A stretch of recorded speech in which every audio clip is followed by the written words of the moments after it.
आज की एक और बड़ी खबर है लॉरेंस की लेडी ब्रिगेड में। लॉरेंस की लेडी डॉन कौन है? वो लेडी डॉन लॉरेंस बिश्नोई फिलहाल जेल में है। लॉरेंस के अलावा उनका भाई भी जेल में है, लेकिन लॉरेंस की लेडी गैंग बाहर थी। अगली तस्वीर देखिए, यह है लॉरेंस की लेडी ब्रिगेड। अब लेडी ब्रिगेड पर शिकंजा कस गया है। ये जोया है, एक मैडम जहर है, एक मैडम मिन्स है। देखिए गिरफ्तारी हुई है, इसमें लॉरेंस की मैडम जहर भी शामिल है, जिनका काम था ड्रग सप्लाई करना और एक बड़ा नेटवर्क संभालना। लॉरेंस गैंग के लिए काम करते थे। इन्हें दिल्ली पुलिस की स्पेशल सेल ने गिरफ्तार किया है। बीच में जिसे आप देख रहे हैं, जिस महिला को चेहरा ढका हुआ है, यही है लॉरेंस की मैडम जहर। मैडम जहर को रील बनाने का भी बहुत शौक है। यह है मैडम जहर जिनकी गिरफ्तारी हुई है। ड्रग्स के कारोबार की वजह से इनका नाम मैडम जहर पड़ा है।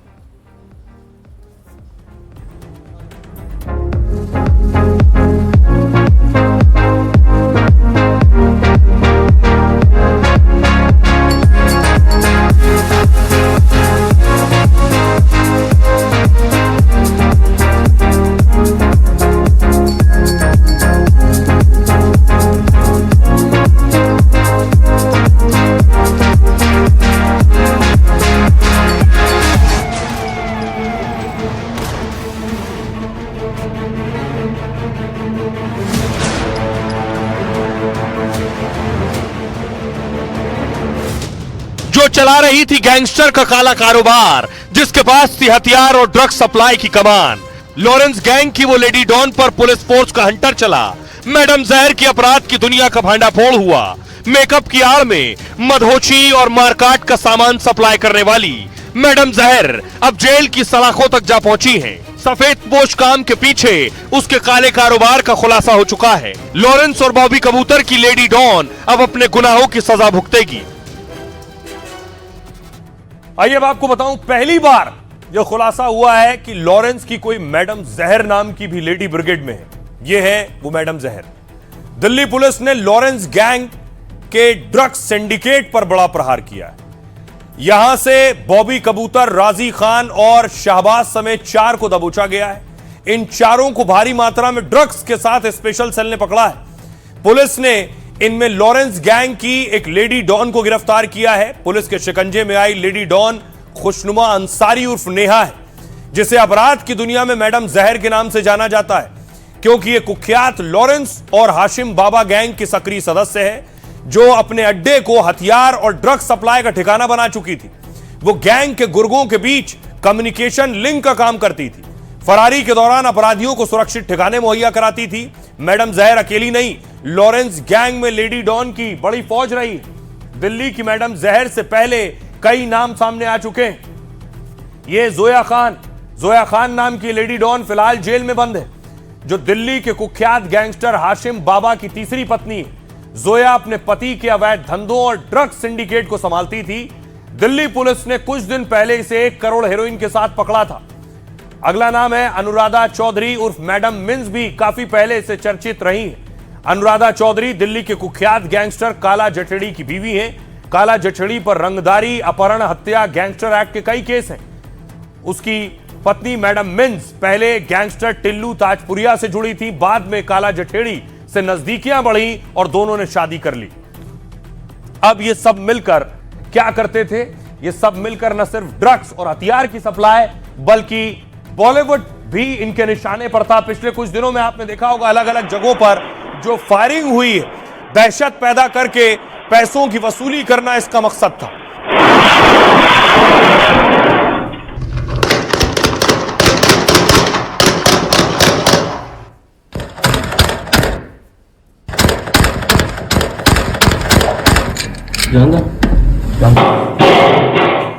ये सब इसमें शामिल रही हैं, लेकिन मैडम जहर के साथ एक कबूतर भी पकड़ा गया है। इसका नाम ही कबूतर है।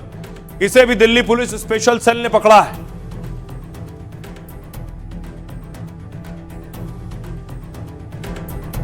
अब देखिए जरा कैसे ये पूरा नेटवर्क चल रहा था। मैडम जहर उर्फ नेहा नॉर्थ ईस्ट दिल्ली में एक सैलून चलाती है। ये देखने में ब्यूटी पार्लर इनका है, लेकिन असल में अपराध का अड्डा है इनका ब्यूटी पार्लर। पुलिस का दावा यह है वो सैलून की आड़ में ड्रग्स हथियार सप्लाई करती थी। मैडम जहर के इस काम में उसकी मदद करता था गैंगस्टर बॉबी कबूतर। महफूज उर्फ बॉबी कबूतर लॉरेंस गैंग का मुख्य गन सप्लायर, हथियार सप्लायर, गनमैन है। पुलिस के मुताबिक मैडम जहर और बॉबी 7 सालों से लिव इन में थे। बॉबी बीते 7 साल से दिल्ली पुलिस को चकमा देकर फरार चल रहा था और इस लंबी फरारी में मैडम जहर उसकी सबसे बड़ी ढाल बनी हुई थी।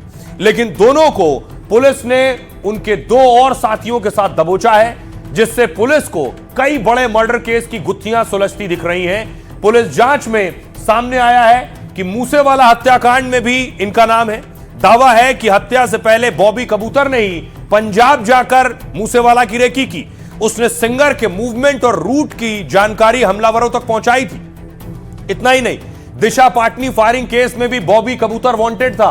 दावा है जब यूपी के बरेली में फिल्म अभिनेत्री के घर पर फायरिंग हुई थी, तब हमला करने वाले शूटर्स को विदेशी हथियार बॉबी ने ही मुहैया कराए।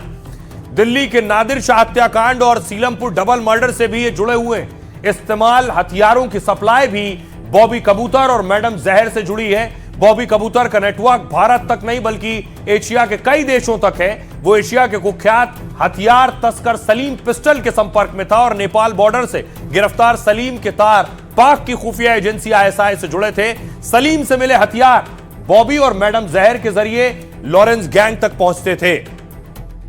हमारे सहयोगी दिव्यांकर की रिपोर्ट देखिए। जो मेरे ठीक पीछे आप घर देख पाएंगे, इसी मकान में वो रहती है और फिलहाल यहाँ पर जो ताला है वो लगा हुआ है। और ये भी जानकारी निकल कर आई स्पेशल सेल की तरफ से कि जो नेहा है वो अपना ब्यूटी पार्लर, जो ब्यूटी सैलून है, वो मटके वाली गली में यहीं से थोड़ी दूरी पर चलाती है और उसकी आड़ में जो ड्रग्स सिंडिकेट है वो चला रही थी। राइट, खबरों में आगे बढ़ते हैं। आज की एक और बड़ी खबर, राज्य सरकारें मुफ्त का माल बहुत देती हैं, जिसे फ्रीबीज भी कहते हैं, रेवड़ियां भी कहते हैं। इस पर सुप्रीम कोर्ट आज बहुत सख्त था।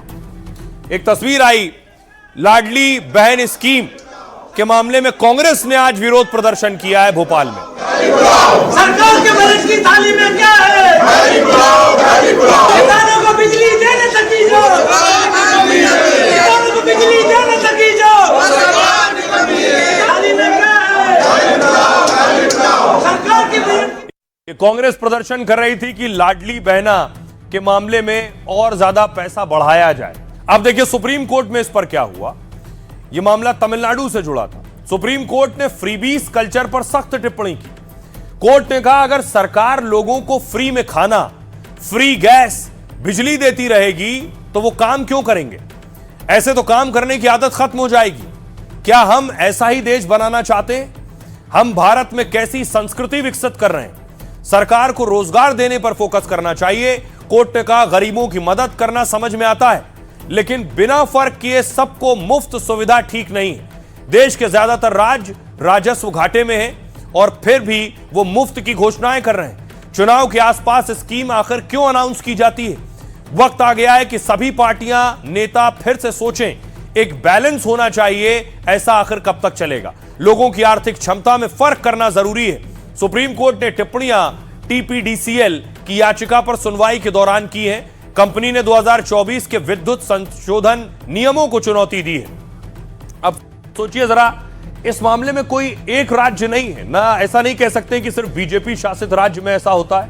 कांग्रेस शासित राज्य में भी आम आदमी पार्टी की सरकार दिल्ली में थी तो यहां भी होता था। अभी भी देखिए, दिल्ली में बीजेपी की सरकार है, 200 यूनिट तक बिजली फ्री है, 20,000 लीटर पानी, महिलाओं के लिए बस यात्रा फ्री है, महिलाओं को हर महीने 2,500 रुपए, बजट करीब 25,000 करोड़ बैठता है इसका। तमिलनाडु चलिए, वहां स्टालिन की सरकार है, हर 2 महीने पर 100 यूनिट तक बिजली फ्री, महिलाओं के लिए बस यात्रा फ्री, महिलाओं को हर महीने 1,000 रुपए, बजट करीब 1,56,000 करोड़ का। झारखंड चाहिए, मैया सम्मान योजना, महिलाओं को 1,000 से 2,500 रुपए तक मिलता है, गरीबों को हर महीने 35 किलो तक अनाज है, बजट करीब 1,36,000 करोड़।